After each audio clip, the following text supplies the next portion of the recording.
Welcome back to Used to Sew, a podcast about sewing machines, sewing history, and sewing culture in the past and present.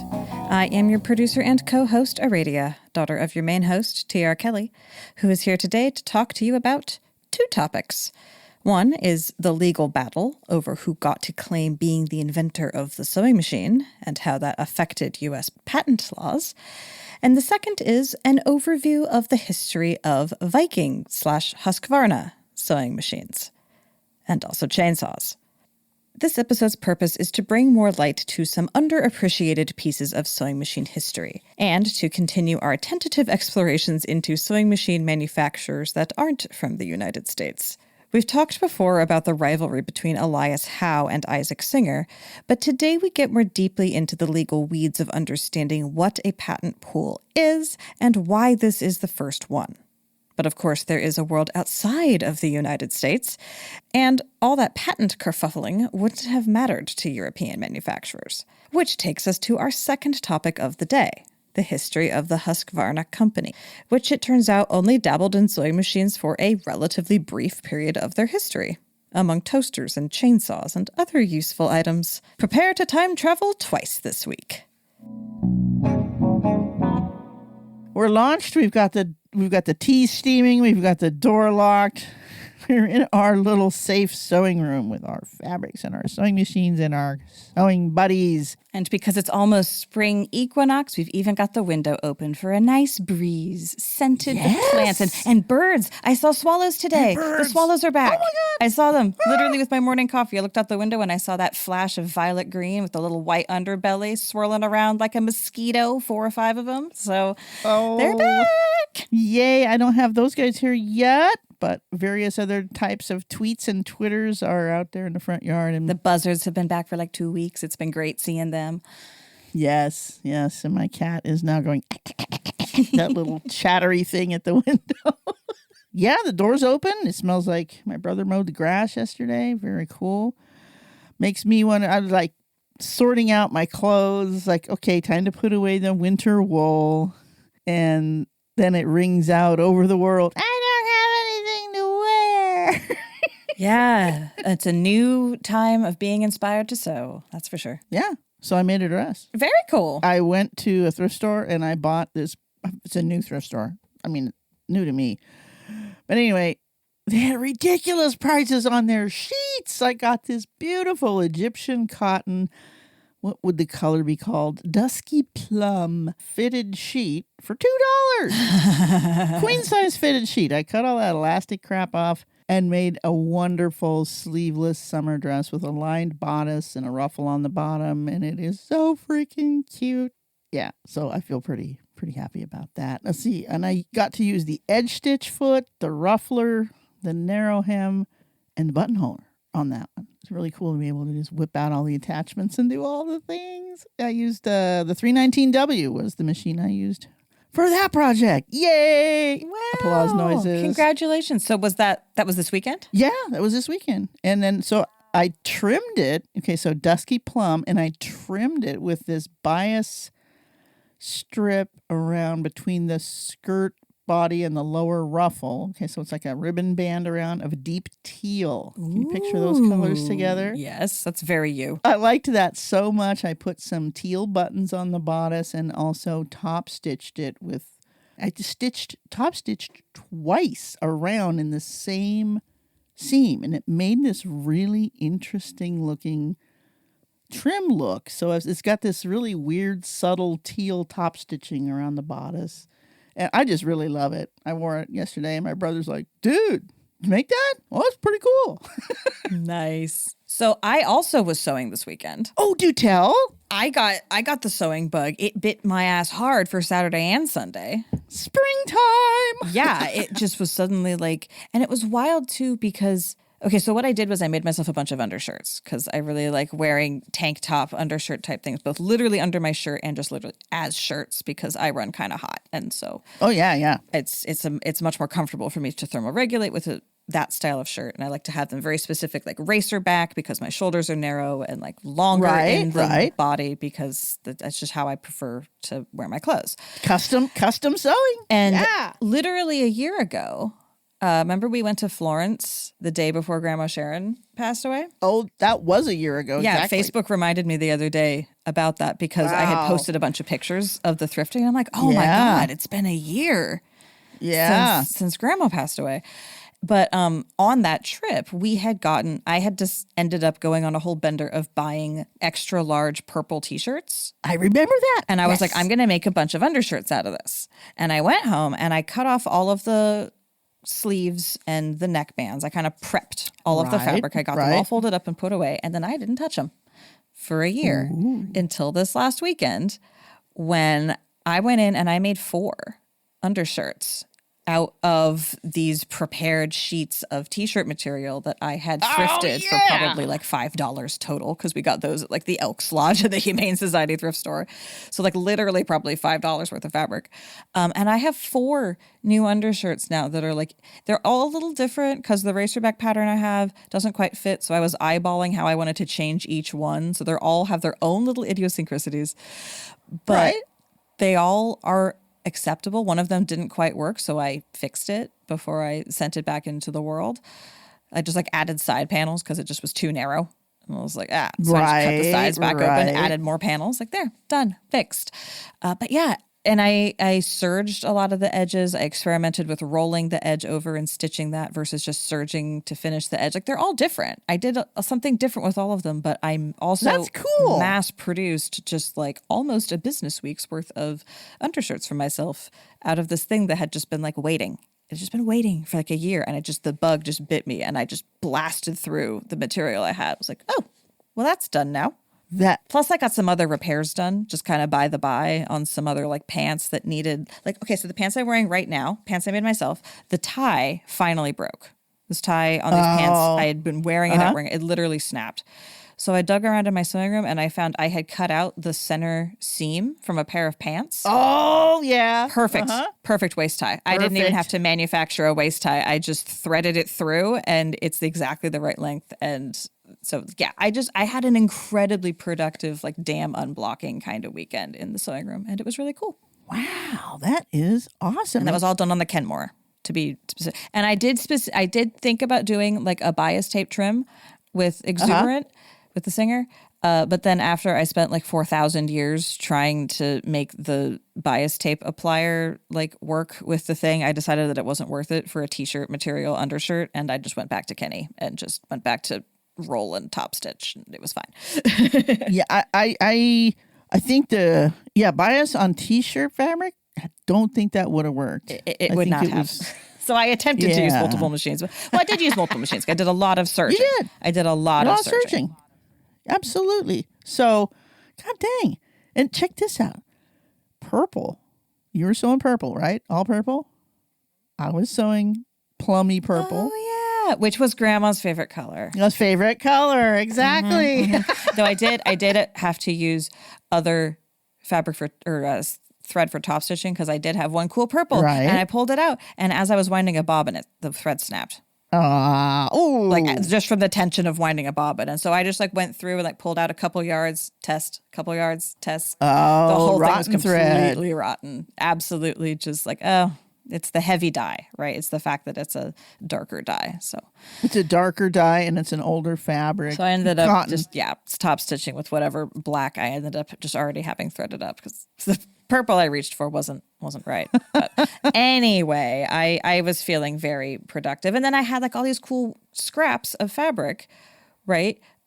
Nice cotton t-shirt fabric, which, my husband has been doing leather working and needs fabric to buff stuff out with. And was like, he was just running out of the stash I had given him before. And he's like, I was literally just wondering where I was going to get more. I'm like, here, have this awkward stack of, because it's fabric pieces that are too weird to keep, but too large to feel good about throwing away.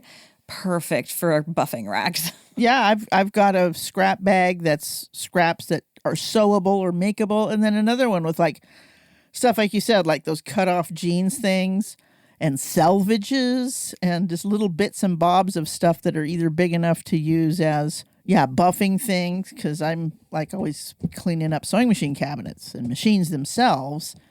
And anytime you've got cotton fabric and you get oil into it, you can't ever get that washed out and it's actually a fire hazard. So you consider these disposables. This is the last step. And if it's 100% cotton and it's full of petrochemical solvents and dyes, you can burn it. But yeah, it feels pretty good to have third-hand stuff turned into clothes and then be like, here, even the scraps have utility. It's just like, oh, hell yeah. Every piece. the weekend just felt very spring-like. And I need the calendar to catch up with the energy. I'm ready for equinox. It's equinox in my heart. Equinox is here. That's only this weekend. Next Saturday. Yeah, this coming weekend. Yeah, this coming weekend when I'm going to do the sewing demonstration down at the museum. Yeah.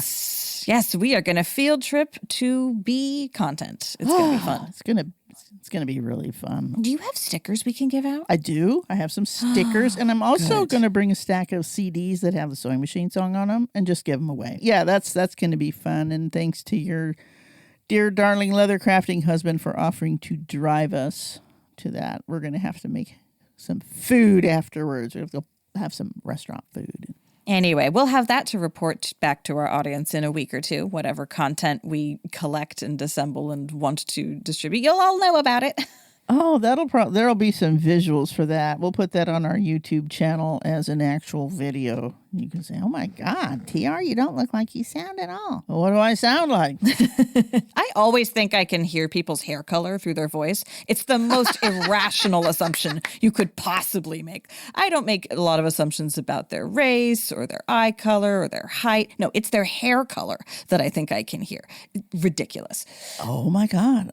What do I see? I pretty much can divvy up what someone's skull.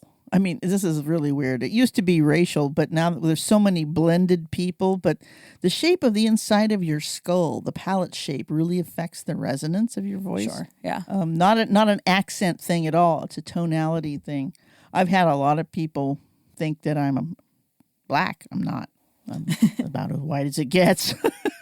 Okay, well, speaking of white, segue. We're going to take a trip up to Scandinavia, up to Sweden, and talk about Husqvarna, the Viking sewing machine company. But that's going to be the second half of today's episode. First half is also white. It's white men. Wow, segues on segues. Okay. We're going to go back, just a little refresher course here on who invented the sewing machine and what a crazy tangled mess that was in the first bunch of years and how that contributed to how many manufacturers they were, what they were making, the whole flowering, the capitalist industrial revolution. Hey, we have not only built a better mousetrap, blah, blah, blah. And then that's going to lead us into the story of Viking Husqvarna. So I'm going to fresh up my tea here, and then we'll get started.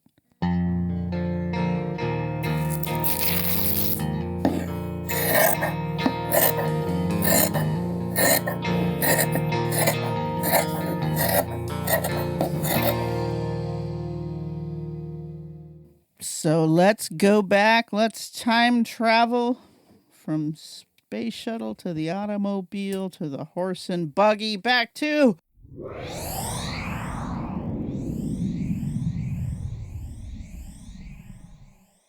1850. The sewing machine. The sewing machine war. When innovation met litigation. Ooh. Imagine a world where buying a shirt costs a week's wages. Before 1850, that was the reality. Clothes were hand-stitched, taking roughly 14 hours to make a simple dress. Then the sewing machine arrived, slashing that time to 1 hour. But the machine's arrival was not a peaceful revolution. It was vicious, muddy, and a wildly expensive war between two men who hated each other. That is so United States coded.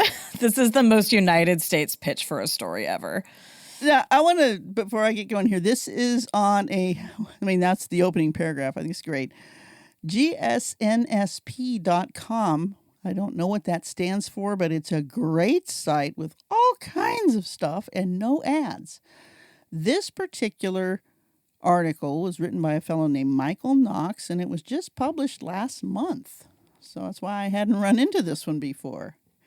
And I like the way he just laid it all out here. Okay.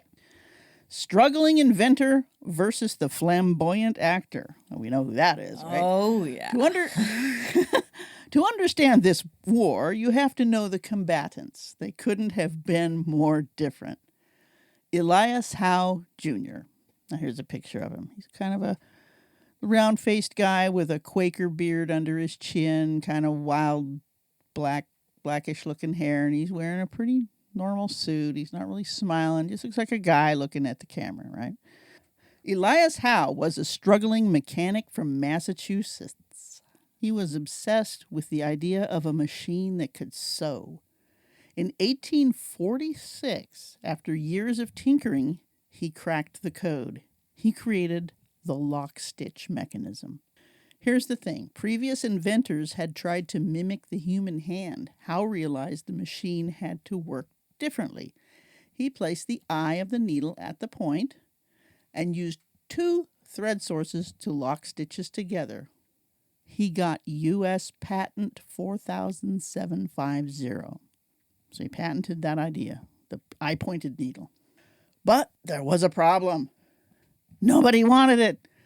Tailors were terrified the machine would steal their jobs. Okay, 1846 here. Broke and desperate, Elias Howe sailed to England to find investors, leaving his patent undefended in America. So he's got a patent, but he doesn't have a lawyer or any. Okay, next guy. Isaac Merritt Singer. Now, the picture of Singer, he's a big man with a big beard, dressed in a red and gold, smoking jacket? I don't know what this is. How do we know it's red and gold? This is a painting. This is a painting of Singer. So he had himself painted in a very... Oh, what a pretentious peacock. Oh, yeah. And he's posed like one of the old French kings. And he's got a double-breasted vest and a watch chain. And he's just very dashing looking guy. Oh, okay. Okay. All right. This gives you a sense of things. Yeah. How is a real, black and white, sober... early photograph. This is Mr. Singer. Hi, I need myself painted. Okay, so while Howe was starving in London, Isaac Singer was making noise in Boston. Singer was a larger-than-life character, a former actor, and a polygamist with roughly 24 children and a mechanical genius. One day in 1850, Singer looked at a broken sewing machine, a Blodgett and Leroy model, and scoffed. He told his partners, I can make a better machine than this. And he did, in 11 days. Okay, so that man was definitely neurodivergent. Oh, yeah. Definitely. Yeah. That's one of us. Like, as unfortunate as it is, we're going to have to claim him. He's clearly one of us. A lot of really outlandish characters throughout history, if we look at them through a neurodivergent eye, they fit. Yeah. We're not always Nikola Tesla and other misunderstood geniuses. Sometimes. Yeah. So, but he's a mechanical genius. And here's a picture. I have never seen a picture of Singer's very first patent sewing machine. The freaking hand wheel on this thing looks massive. Okay, Singer's machine was a beast. Unlike Howe's fragile prototype, Singer's invention used a foot treadle, leaving the hands free, and a straight needle that moved up and down rather than sideways. It was the first machine that actually worked reliably for manufacturing. Wait. Back up to sideways? So Howe's needle was going from, let's say it wasn't mounted in an up and down, it was mounted 90 degrees different. So the machine went sideways, like from right to left, and then the shuttle would come through and then it would go back again. So you could see it right there. It was happening sideways. So then Singer moved that whole thing 90 degrees the other way. Wow. I'm seeing the bias from hand sewing still. Like he moved the eye of the needle and he made it 2 threads, but that's still kind of more how you would look at it as you're sewing, right? When you were sewing by hand, like the needle is moving in a sideways motion. So there's still a bias from that. Uh-huh. So he got that. Howe did not figure out how to feed it. There was no feed dog thing going yet. I think you had to hang the fabric. Oh, fascinating. The wheel drive. So we haven't got all the ingredients yet, but Howe came up with the eye-pointed needle. That was the idea, that it would poke through, then you could throw a shuttle or a bobbin through and then pull it back, and you've got a 2-thread lock stitch. Wow, I just had never imagined that the needle was sideways.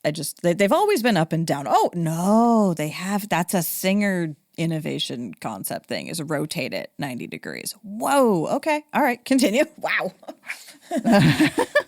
Suddenly, sewing machines were popping up everywhere. Okay, because the minute one guy perfects a thing, then other guys are going to go, oh, well, now that he did that, we could do this, right? And we're in Massachusetts, Connecticut. We're in that place where industrial stuff is happening, right? The Industrial Revolution is already well underway. We've got our power looms and all that stuff we've talked about. Right, and like positioning this against the upcoming Civil War, this is the industrial North as opposed to the agrarian South. Right. Okay, suddenly sewing machines were popping up everywhere. Other inventors like Allen B. Wilson and William Grover threw their hats into the ring too. It was the Wild West for mechanics. Then Elias Howe returned from England. Yeah, I was wondering how Elias Howe is going to come back and be like, I leave you alone for 5 minutes. 4 years, and look what happened. Okay, he came back to a tragedy. His wife was dying, and he was penniless. Yet everywhere he looked, he saw people getting rich off his idea. That's not fair. He had a patent, but it was undefended, right? Having a patent's one thing. Having somebody to argue it before a court is something else. And this is America, where, like, make me not do it is the rule of law. Uh-huh. So he saw people getting rich off his idea, specifically the lock stitch. Even though Singer had improved the machine, the core mechanic ability of the needle with the eye at the point belonged to Howe. Okay? Howe demanded $25,000 from Singer. Singer essentially told him, he told him to get lost in more colorful language. He called Howe a bumpkin who had never actually sold a machine in his life. The war was on. I mean, that is some very, like, period correct glove slapping levels of bullshit, but, like, wow. Wow.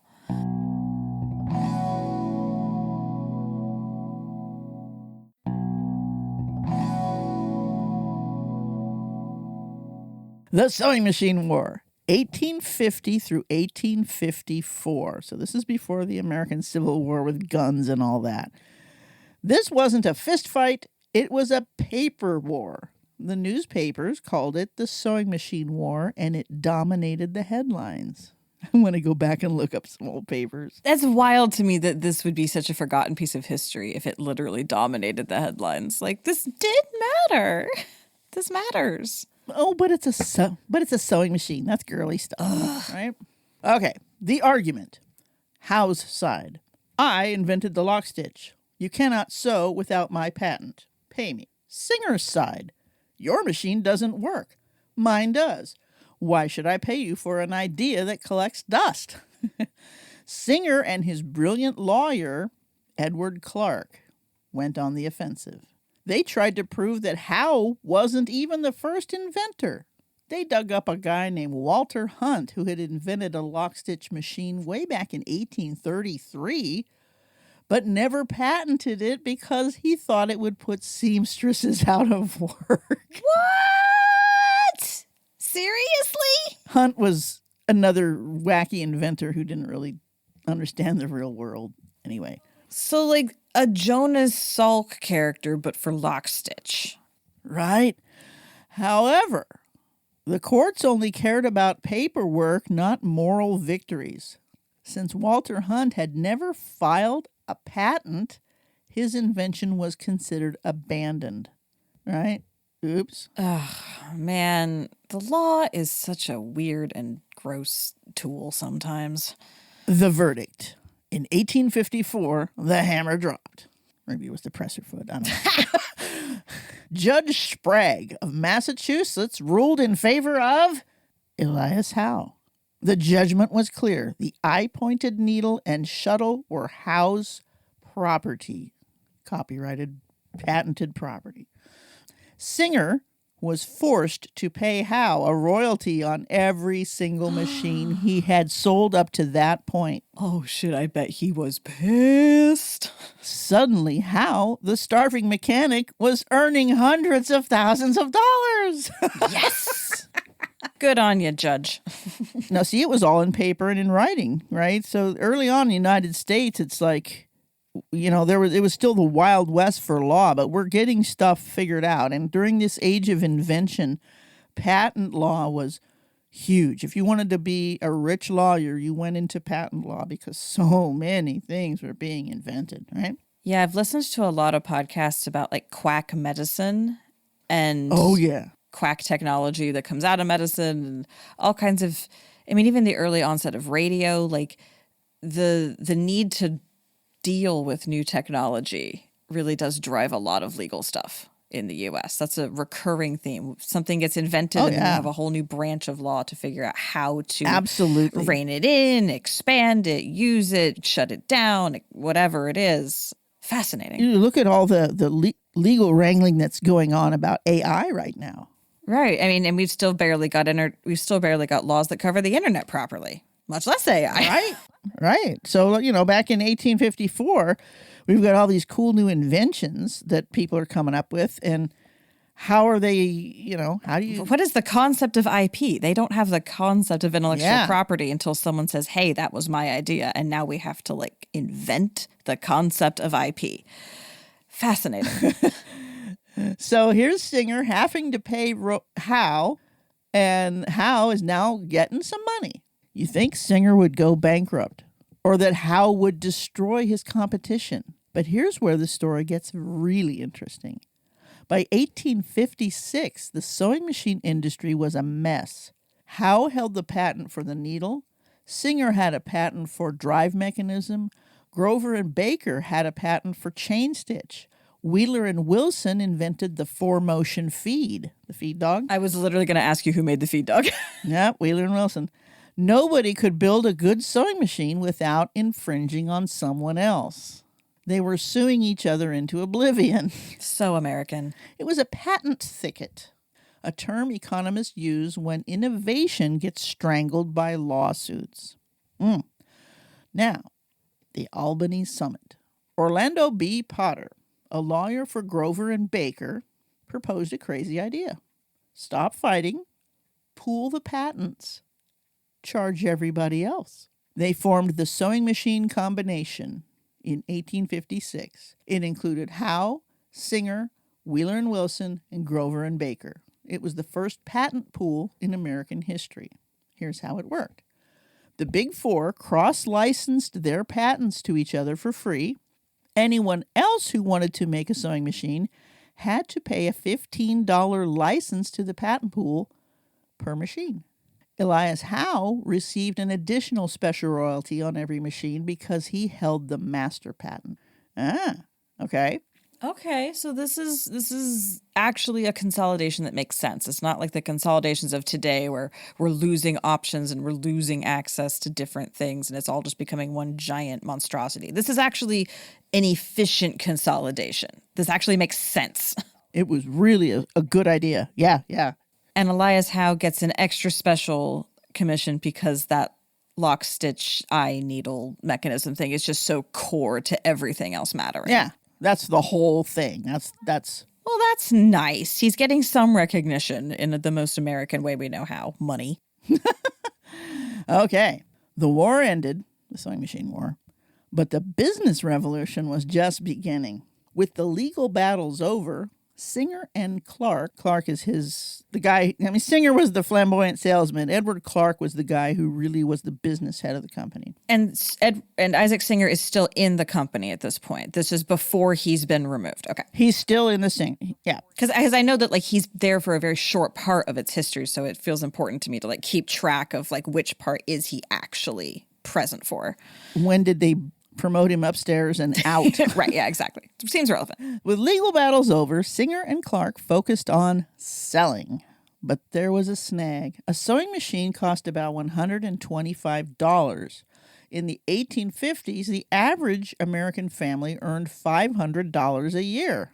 Yeah, that's a lot of money. Okay, so this is like a quarter of your income, a quarter of your year income. Edward Clark, Singer's partner, came up with the revolutionary concept of the installment plan. Right. We've talked about this. They called it hire purchase. He allowed families to take the machine home for $5 down and $3 a month. Suddenly, everyone could afford one.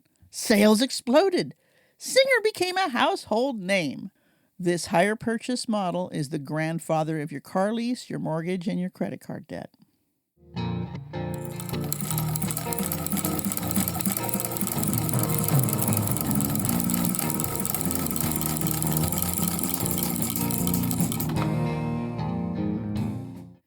Who won? Technically, Elias Howe won the legal battle. He became one of the richest men in the world, earning over $2 million, which was a fortune in the 1860s. In 1850s money? Holy shit! Just from royalties. However, Isaac Singer won the branding war. His machines were better, his marketing was aggressive, and his name is still on machines today. Howe's name has largely faded into the history books. Key takeaways. This history lesson offers unique insights into modern tech wars. Man, this author really is one of us also. Oh, yeah. First mover disadvantage. Being first, Howe, isn't as good as being best, Singer. Second mouse gets the cheese. Howe had the patent, but Singer had the product. Point 2, collaboration over destruction. The patent pool saved the industry. Instead of destroying each other, rivals teamed up and monopolized the market. Capitalist brilliance there, huh? Okay. And point 3, business model innovation. The technology was cool, but the payment plan was the real social disruptor. It changed consumer behavior forever. That's a really important insight. The sewing machine is kind of superficial in a way to that innovation, because that innovation outlasts the sewing machine. Yeah. Okay, now there's 3 last things here in this essay. Frequently asked questions. Who really invented the sewing machine? Yes. Probably a bunch of people whose names we won't actually know because white men got to take the credit. Let's be real. Well, yeah. While Elias Howe patented the lock stitch in 1846, he did not invent the very first sewing machine. That honor goes to Barthélemy Timonier of France. He's the guy who invented some really rudimentary machines, and the tailors came and broke them all. And then he ran away. Right, some proto-Luddites. Yeah. Or Walter Hunt, which was the guy we talked the about. abandoned He didn't even take, Howe is credited as the actual inventor of the sewing machine because his patent held up in court. Well, also there's an unbroken line from a modern sewing machine back to his machine, right? If you're going for like the genealogy style thing, like who's the actual granddaddy of the machine we still have? I would say it's the big 4, the original patent holders, because they had all the pieces to make all the things they had. We still have, right? Okay, frequently asked question number 2. Why was the eye of the needle at the point so important? Moving the eye to the point allowed the needle to push the thread through the fabric to create a loop, which a shuttle could then pass back through to lock the stitch. Hand sewing needles have the eye at the back, which requires pulling the whole needle through, which is impossible for a machine. Oh, of course. The needle only has to go in like 20% max of its length rather than 100. Oh, duh. It's right there in front of me the whole time. And I've been wondering the same question. It's like, oh, duh. Yeah. Oh, Why? duh. I Why? am looking at the answer. Okay, all right. Early sewing machine inventors were trying to replicate the motion of hand stitching, and Howe was the guy that saw past that. He saw outside the box. Must have been spacing out hard. Like, that is a shower thought, you know? Yeah. Okay, last frequently asked question. Did Elias Howe and Isaac Singer ever become friends? Not exactly friends, but they became incredibly wealthy business partners. After the sewing machine combination was formed, they worked together to protect their monopoly against other competitors until the patents expired in 1877. So that's when the patent pool expired, and that's when we really see the beginning of sewing machine manufacturing, like the golden age of sewing machine manufacturing. Next time you buy something on a payment plan or put on a piece of clothing, remember the muddy legal war of the 1850s. Wow. So this wasn't that a good read though? That's a really good essay. That's like was written for us. Michael Knox. What a guy. Thank you, Michael, for writing that and not being an AI. However, the picture that's illustrating the thing here is definitely the weirdest AI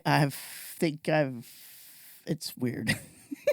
It's weird. They get a picture of supposedly two guys standing in front of sewing machines, and one of them has a beard and a working apron, and the other one has like a suit. But they both have legs that are only a third as long as they should be. Yeah, there's just all kinds of weird stuff going on. So, we can put a link to this essay if people want to reread it and just get a good laugh at this picture here. So, how does that factor in to, okay, so 1877, the patent pool expired. So now anybody can build a machine and use those features and not get sued for it because they're now in the common body of you can use this, like folk music or whatever. Right, yeah, the copyright ran out. We're familiar with this. Yeah. Like it changes once Disney starts messing with the concept of copyright, and then the period of time is different, but like we understand the concept of copyright. Yeah. So patent law, the time is much shorter than copyright, which I think is 70 years the or something like author's that. death plus it's 70 years after the author's death. Right. Yeah. My copyrights are still mine, but my patents would have ran out by now. So then you start getting all kinds of people building machines. Davis and White and Ruby and Free and that's just in the United States. Now, over in, say, Europe, they're not bound by U.S. patent law, I don't think. I don't think we had a global concept of that then. No, I could see us deciding to make that our, new mission at some point at this. I could see the U.S. deciding, now we're going to try to do that. But yeah, it seems like it wouldn't be a thing that had been established in the late 19th century. Yeah. But you know darn well. Now I don't know, I don't know much of anything about European sewing machines. Now, as we've been exploring the Japanese book about how the sewing machine came to Japan, we find that German machines were the big deal before Singer came along into Japan. So I want to do a little more research about the German sewing machine manufacturing. We know the world wars messed up everything in Europe, and that's probably why it's hard to find stuff out, but I will.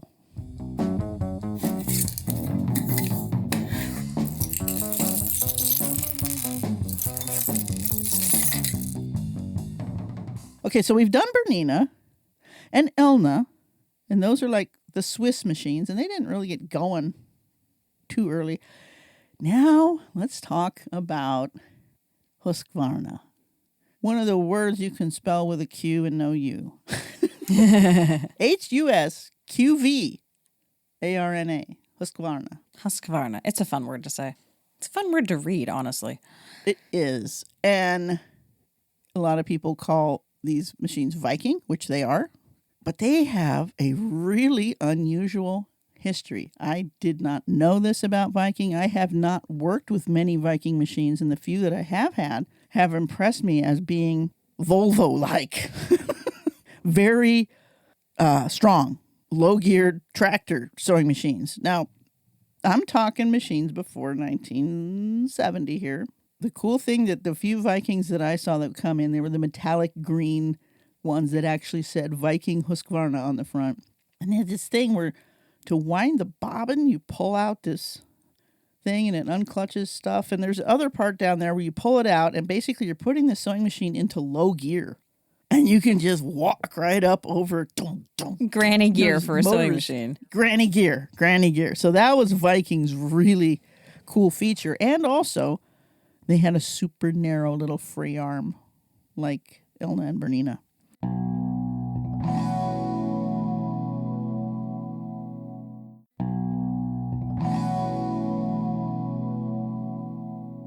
Okay, so let me read about Viking a little bit here, because there's some weird stuff. And you had mentioned at the very, very top that this is connected to white, which it's not, because of that email we got from Will being like white wasn't sold to Husqvarna. No. Okay, so there is a connection to white in terms of the story, but not. There is a connection between. Yeah. Okay. Cool. It's gonna slide back through that whole patent war and stuff. And it's gonna get into chainsaws too. So stay tuned. Husqvarna is big. Husqvarna is bigger than Singer. This is true. Husqvarna is a name I have seen in far grimier situations than a sewing room. Mm-hmm. Okay, let's go back to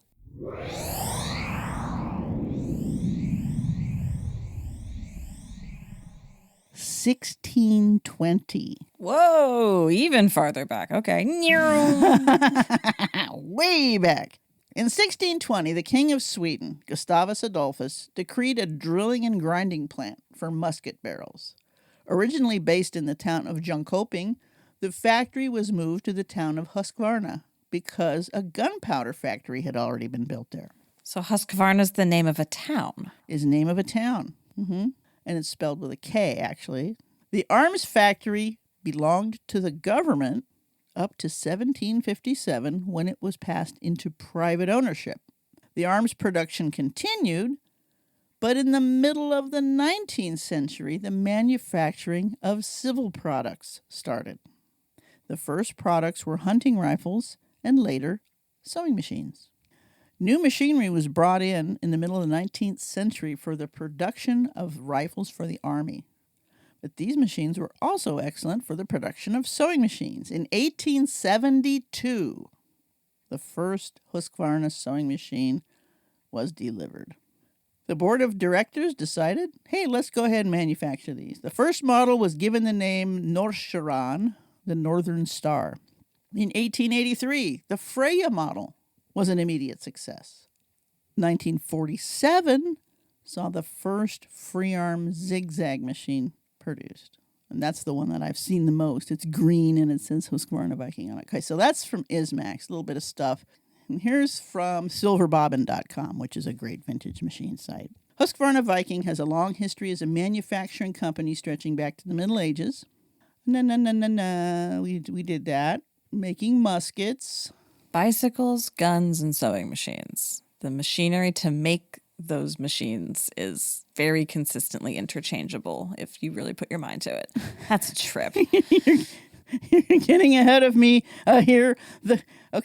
Continued to produce firearms until the middle of the 1800s. At this point, the impact of the Industrial Revolution on global economies convinced Husqvarna to make a sharp about face. So they're like getting up to the middle 1800s and going, guns, we don't really need. Let's make some other stuff. But added a domestic line of items such as sewing machines and bicycles. I mean, we've seen this story at least twice already in the course of this podcast. Yeah. It's just what it is. I mean, that's what the freaking Wright brothers are doing, right? Like, that's just, it's what it is. If you're trying to classify a vintage Viking sewing machine, you probably want to learn about popular models from the past. But first, what's in a name? The official brand name for these machines is Husqvarna Viking. But you will often see the models referred to as either just Husqvarna or just Viking. The names are often used interchangeably. Some of the earliest models sold in America used only the brand name Viking. Perhaps the company made this choice because the name would seem more familiar to English speakers than Husqvarna. Fans usually simply called them Huskies. A term of endearment. That is cuter. That is a good contraction diminutive. So they did not make a whole lot of models. They kind of followed along like white that way. Do it once, do it right. Like Volvos, again, the other famous Swedish iron here.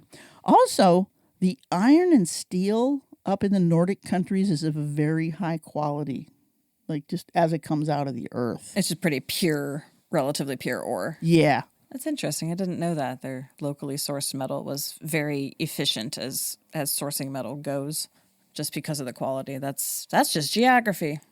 I think this is the one that I'm familiar with. They didn't stick the model numbers on them. Because they weren't making a lot of different models. So, Like a lot of older singers and stuff, you just have to know. They weren't making a lot of ones. Yeah. like, is it A, B, or C? It's very clear which one of it ones it is. Duh. The one that I think most people have probably seen of the old Vikings is the Nordic. It was launched between 1950 and 1960, and it was the last Husqvarna to use all metal components. Okay, so that's like just like everybody else, 1960, and the Japanese and Asian marketers are knocking European and American manufacturers out of the market. Now, the company still has its base in Sweden and performs the design process at that location. That being said, most manufacturing happens overseas in China. Models made anywhere from 1960 on may include plastic gears and parts inside. Very functional, but they lack the solid metal. You know, this guy says, yeah, they're yeah, but get the old ones. Okay. Now, not a whole lot of information online about these. This guy's going on about you can find parts here and parts there. But this is where it gets interesting to me even more. Now we're talking about the Husqvarna Group. History. 1689, firearms, and their factory was also at the waterfalls because that was the power. Okay, sure. The fall line exists on all continents. It's a thing. The fall line, yep, this one's in southern Sweden. First large plant, state-owned rifle factory. 1872, sewing machines. We don't need as many more guns, but hey, this machinery for producing rifles is also good for producing sewing machines. Now, 1874, kitchen equipment in cast iron. Husqvarna started a foundry to produce details for their sewing machines, a large part being the base frames. Remember the treadle frames? They still had the same sort of thing, plus the heads. Well, hey, if we're foundering that, soon the assortment of iron products was broadened to include such products as cast iron skillets, stoves, and ovens. Totally. 1896, bicycle production began in the Husqvarna factory. The last bicycle was produced in 1962. 1903, motorcycles. 1919, Husqvarna acquires another company making lawnmowers and heating boilers. Now remember, Husqvarna is buying all these other guys. 1959, chainsaws. That is such a departure. As demand for bicycles, mopeds, sewing machines, and motorcycles declined, forestry became important. Electrolux acquired Husqvarna. Electrolux is a Swedish vacuum cleaner company. Okay, but then, so Electrolux acquired Husqvarna. 1995, robotic lawnmowers. 1997, the divestment of sewing machines. Husqvarna branded sewing machines were sold to the VSM Group, which later became part of SVP Worldwide. Now we're going to click on that because now this is where our sewing machines have gone. So now we're leaving Husqvarna behind because they don't do sewing machines anymore. We're following the sewing machines. Right. But they sold their line. They sold their, okay, you can manufacture these. We're not going to own this line. We're going to sell to you. SVP Worldwide is a American privately held company that designs, manufactures, and distributes consumer sewing machines under 3 brands: Husqvarna Viking, Pfaff, and Singer. Okay. Okay, White went out of business. White is being, their nameplate is Whites are still being made, but it's some company in China bought them, or I don't exactly know who bought them. Okay, so then, let's see. Electrolux sold Husqvarna back to itself. So now, 2006, Husqvarna is back as its own company. Wait, what? So they were bought by Electrolux, but then it was spun off from Electrolux. But this is all still Swedish. Expanded presence in China. Chainsaw chains. Now they're making their chainsaw chains back in Sweden. And they're working on floor polishing, robotic lawn mowing, e-bikes, but Husqvarna owns McCulloch, Poland, John Zared. These are all famous chainsaw manufacturers. So if I was doing a chainsaw history podcast, basically Husqvarna bought up all the other chainsaw makers. Except steel. They don't own steel. Right. Those are the two chainsaws, as far as I'm aware. Right. Those are the two kinds of chainsaws, is Husqvarna and steel. Yeah. But I'm looking at some of these other names on here, and these are ones I remember as a kid in a wood product state. Everybody's dad had a chainsaw and blah, blah, blah. So, yeah, Husqvarna. They divested the sewing machine thing because it wasn't profitable. Singer, Pfaff, and Viking, some of the biggest names, are now all owned by one manufacturer. This is not as good as the sewing machine co-op that made all the patents come together. This is not the same kind of awesomeness. No. This is the amalgamation that limits our choices and makes capitalism even weirder than it already had to be. So for Husqvarna, sewing machines were kind of just a little sidestep. That's why there aren't that many.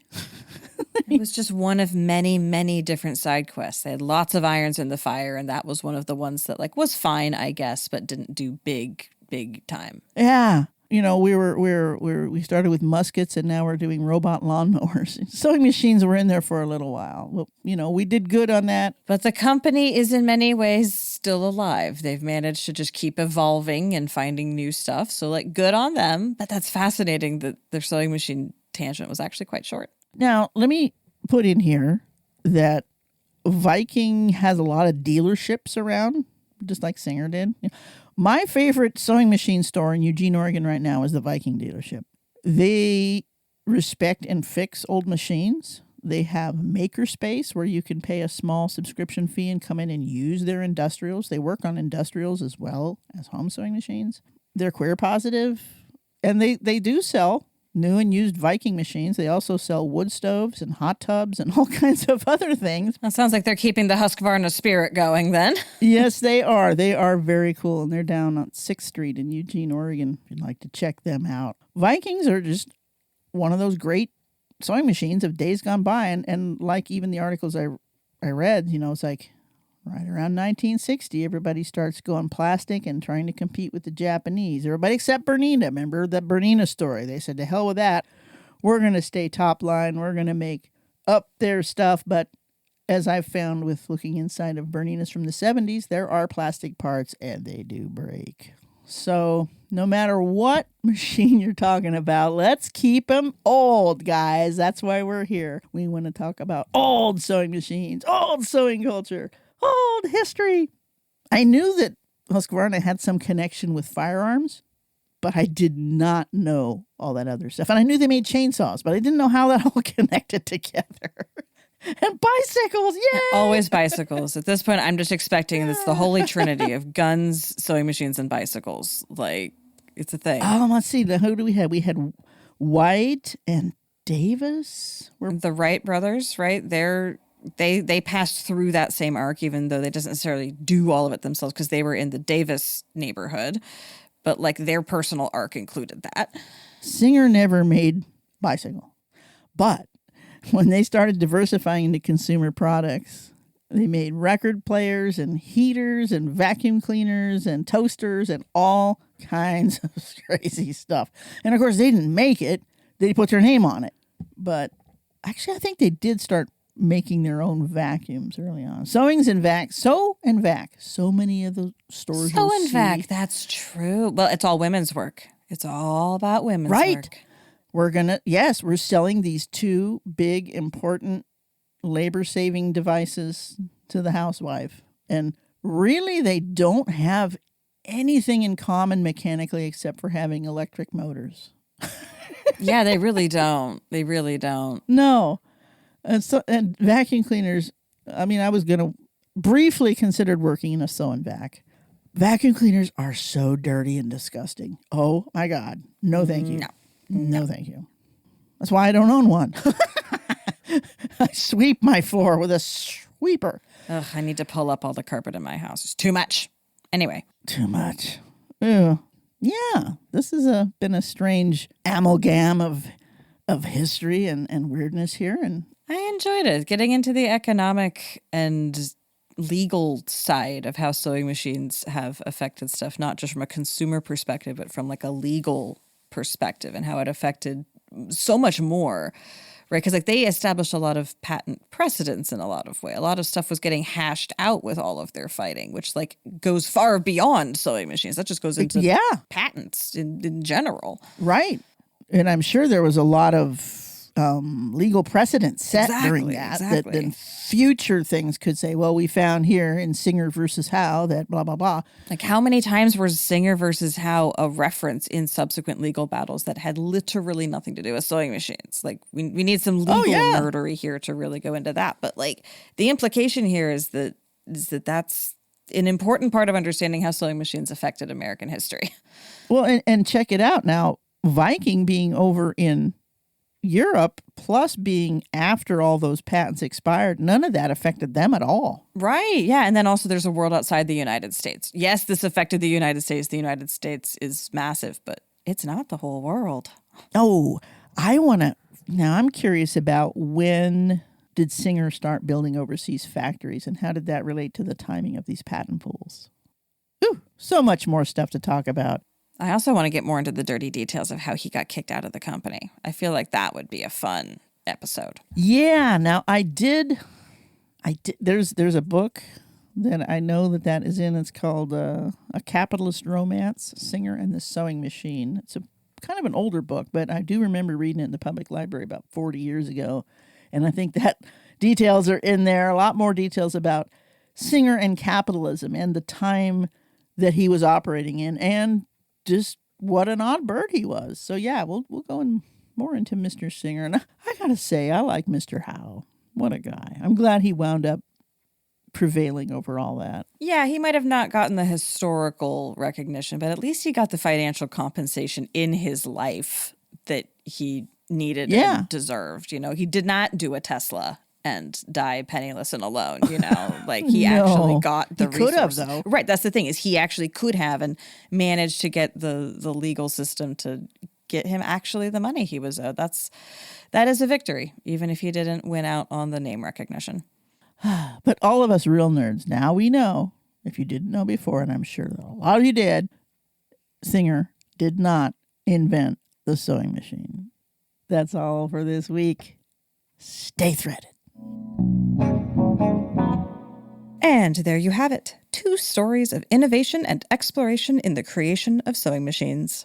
We talked first about the clashes between Elias Howe and Isaac Singer that created a patent thicket so thick the concept of a patent pool had to be invented just to let everyone move forward. I was really glad to learn that Howe had a better outcome than Tesla against Edison. Then we hopped over to Sweden, to a sewing machine that TR compares to a Volvo, which was actually just a side quest for a polymath of a company. Husqvarna starting out as a gun factory and then moving into sewing machines is the opposite of the story we've heard before on this podcast. But I guess there's no reason not to go either direction interchangeably. Big thanks to the essay writers that put together such excellent content for us to find and collect to share with our audience.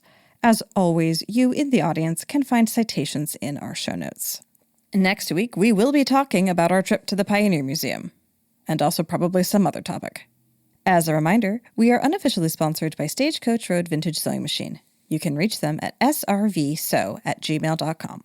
Follow us on social media and YouTube. And you can best support us by sharing the podcast with your friends. You can even get ad-free episodes by joining our Patreon at patreon.com/used2sew. Thank you for listening to us here at Used to Sew. We always welcome your additions, corrections, and feedback in general. Please reach out to us via email at usedtosew@gmail.com. Used to Sew is a production of Fox and Raven Media. For more podcasts from Fox and Raven Media, visit our website at foxandravenmedia.com.